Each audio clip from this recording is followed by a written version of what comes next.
Hey guys, I'm back. So I thought I would do a quick news update for you. Um, if you hear any noise, that's rain. Yeah, I think you can hear that. We have a brief shower.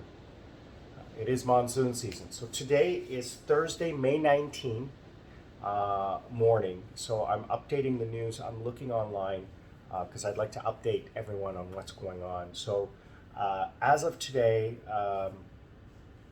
the economy is not doing well.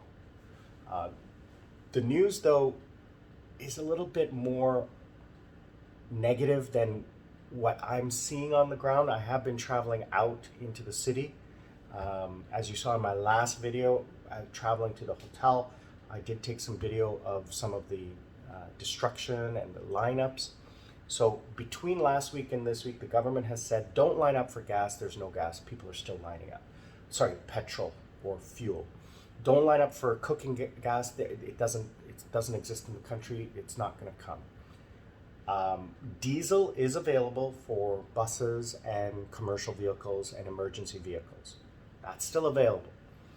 The government has said yesterday there was only 1 day's worth of petrol, car gas, and no cooking gas. They can't find the money to pay for it. And also, the one that is here, the 3 ships that are here, can't offload because of the storms. So, um, that is causing a lot of problems. Um, the headlines are talking about lineups for fuel.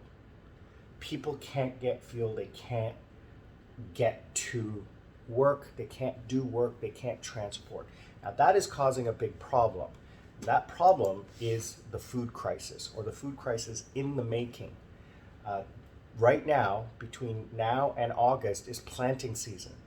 And farmers are saying they cannot plant. They don't have the money for the fuel to power their tractors. There's not enough fertilizer to recondition the soil to prepare. Um, there is a food crisis in the making. The March harvest was down 70%. The government has promised to bring in fertilizer. They reversed their fertilizer ban recently, but where they're going to get the money to pay for this, nobody knows. So there is a food crisis coming. Um, that's the news that I'm seeing online. Again, I haven't been out to farmers, but it makes sense, right? This is something that's going to occur in the next 6 months when the harvests start failing. They've already failed. The March harvest has failed. The August harvest is not going to happen. And then the December harvest it won't exist. There's going to be huge problems over the next 6 months. Wow, raining heavy. And that's what happens. It rains for like 20 minutes and then it's over. Very heavy rain, which is a great thing because it is replenishing the country, any food that is growing, and the hydroelectric dams. Okay, so we have a new prime minister, former prime minister, um, Ranil Vikram. Now, he is a career politician. So, what I have spoken to people saying that he is known outside the country. So, if he needs to make connections, he can with World Bank, with United States, with China, with India. People know who he is, and he's well respected outside the country. Inside the country, I'm hearing things that he's not. That he's too close to the current administration. So, but from what I'm hearing from family and friends, is that if there is anyone who can move the country in the right direction externally, it is him because of his previous experience. Um, there were curfews from last Monday, and they're usually now just nighttime curfews. So 8 p.m. till 5 a.m. type of thing. The government has announced that fuel will be available starting from tomorrow or Saturday. So car fuel and cooking gas will be available. What else? The food crisis, like I said, is coming. The fuel crisis hopefully will be mitigated over the next few days. I won't be able to report it until next week because it's not going to happen until Saturday or Sunday. So this is coming up on Friday. So I'm talking about what's been happening in the last little while. Tourists are here. I'm, as you can see, I'm staying in a hotel because of the power cuts. I was having 5-hour power cuts. They have been reduced now to 3.5 again. But those power cuts are cutting into my work time, and I can't do that. I can't go outside because of the curfew. I can't travel because there's no fuel. So I decided I'm going to work. I'm going to work online. I brought my PC and everything over from my home. I set it up here. I set up my screens, my PC, everything. I got internet set up at my hotel. So I'm staying here for maybe a month until I get solar power installed at my home. It's been delayed for 2 months. Hopefully in the next 2 weeks. But, I got a pretty good deal, but still it's expensive. It's still expensive. I got hotel and food, breakfast and dinner, which is cool. It's good. And I get to meet people staying in the hotel, which is fun. And weekends, obviously, Saturday and Sunday, I get to enjoy my time here. Anyway, what else is going on? The power cuts did go up to 5 hours, back down to 3.5. If the government is saying they have zero money now, like it's been a month, nothing has happened. Today, the country has defaulted officially. It was 30 days ago, but they according to the contracts, they're given a 30-day notice, which expired yesterday, and now they have defaulted. What does that mean? Well, basically it means that those countries can call in the loan, but without support from the IMF or World Bank, those loans can't be paid.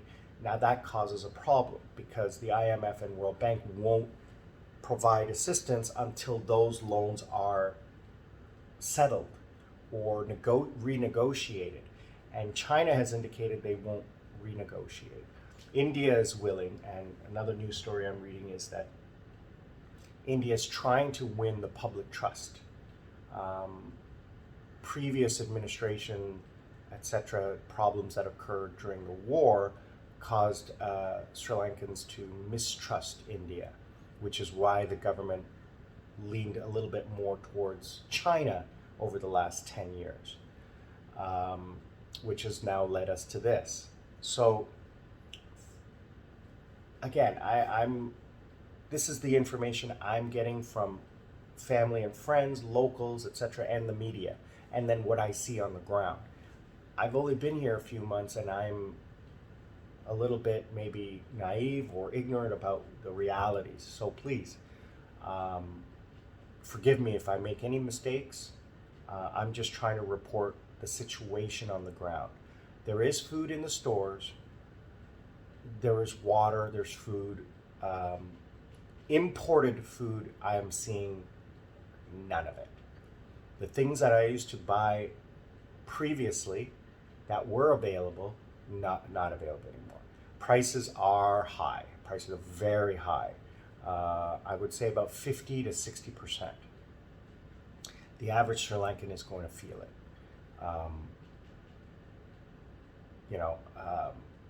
I went out, the taxi that I used, he asked me for 800 rupees because I had to go to a computer store to purchase some, an accessory for my PC. just a local guy here, like not even 5 minutes away. So the driver asked me for 800, but I gave him 1,500 because he waited like 5-10 minutes for me. So for me that's um, three, $5. It's nothing. So for him, it's probably food on the table for an extra day, or another full tank of gas. That little extra. So trying to help. As you guys have seen before, I one of my viewers donated money, and I've sent that to a family. I will report on that later because I can't get to them to report on it because there's no fuel. I have someone else contacting me asking how they can support, so I'll report on that a little bit later. If you choose to, I'm not asking, if you choose to support, let me know. I can connect you or we can discuss it offline. Every single penny helps this country, and I'll make sure that 100% of it gets to 100 plus, right? We'll get to needy people to help them eat and survive. That's the most important thing. I'm not looking to start a charity or anything, but like I said, if those of you who wish to and to go through me, I'm more than happy to do what I can. Anyway, what else? I think that's basically it. Nothing has really changed. It has gotten worse, and it will get worse. The Prime Minister has said the next 3 months are going to be the hardest this country has ever gone through. So let's see what happens. Let's hope for the best and that the people survive. Sri Lanka Sammy, wishing you the best. Happy Vesak, and I'll talk to you guys soon. I'm out.